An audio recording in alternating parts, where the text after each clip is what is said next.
Tayong lahat ay pinagpala. Mga kaibigan, mga kapatid, narito na naman ang inyong lingkod, Father Bob, isang paring Karmelita. Sa ating patuloy na pagninilay, pasalamatan natin palagi ang Panginoong Hesus sa mga kabutihan na ating nakamtan, sa mga biyayang ating natanggap, sa likod ng ating mga kahinaan at sa likod ng ating hindi karapat-dapat na tumanggap ng mga biyayang ito.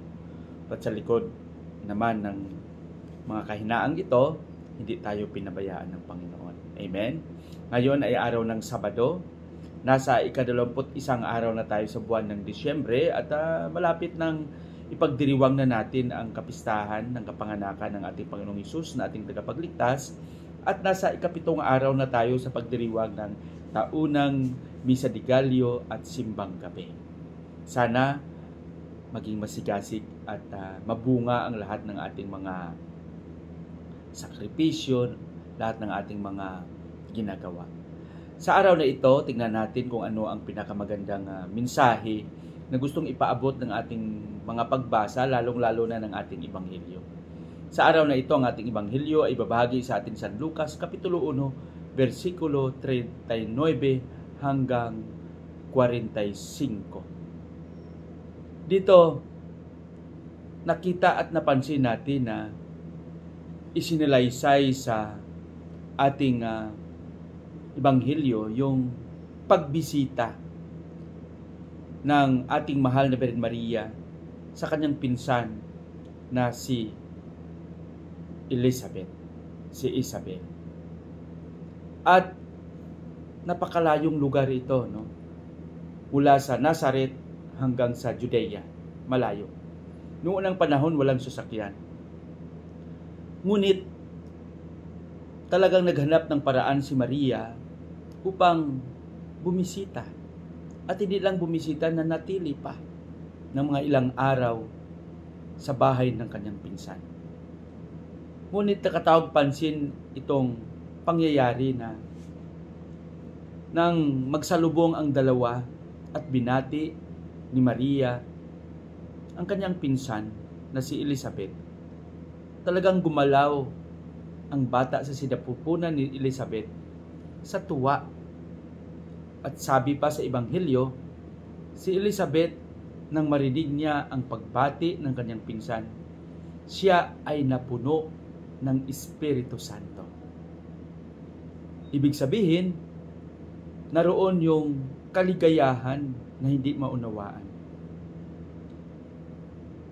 Pangalawa, nang marinig ito ni Elizabeth, sinabi niya sa kanyang pinsan, pinagpala ka sa mga babaeng lahat. Mga kaibigan, para sa akin mas magandang tingnan natin ng mabuti yung mga pangyayari sa ating Ebanghelyo ngayon. Napakalayo ng Judea, pero pinuntahan ni Maria ang kanyang pinsan. Para sa akin, ito ay nagpapaalala sa atin ng kahalagahan ng pagbisita. Hindi lang sa ating pamilya, sa ating kamag-anak, kundi kahit sa ibang tao na naramdaman natin na kailangang puntahan. Yung presensya, napakahalaga. Mas mahalaga pa ang presensya kaysa pera. No? Kaya, minsan nakakalungkot na kahit kapitbahay natin, kung sabihin magkaibigan man tayo, hindi man lang tayo makapagbisita.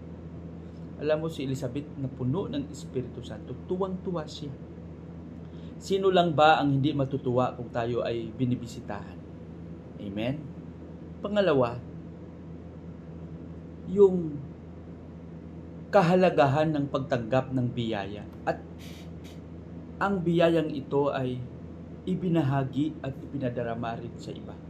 Kaya si Maria, nang matanggap niya ang mabuting balita, hindi siya nanatili na nagtago, kundi ipinaabot niya rin at ipinadama niya rin ito sa iba. At isa na yan na binahagihan niya ng biyayang natanggap niya kay Jesus, ng biyayang natanggap niya sa ating Panginoong Diyos, ay ang kanyang pinsan na si Elizabeth. Kaya si Elizabeth, punong-puno ng kagalakan, punong-puno ng tuwa.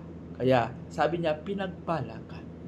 Mga kaibigan, sa ating buhay, Nagkaroon din ba tayo ng pag-iisip na maipadama at maibahagi din sa iba ang mga biyayang ating natanggap, ang kabutihang ating natanggap sa Panginoon?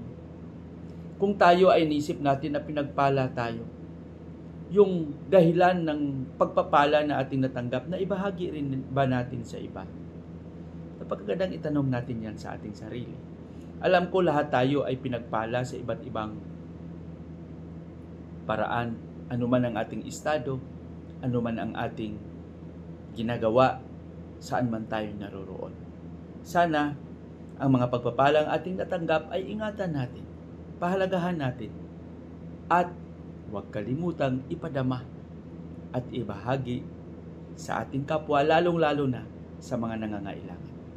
Pagpalain nawa tayo ng Panginoon sa ating panalangin. Panginoong Hesus, maraming salamat sa mga biyayang aming natanggap. Alam namin na sa aming kahinaan, kami rin ay isa sa mga pinagpala. Turuan mo kaming magbahagi nito sa mga nangangailangan. Amen.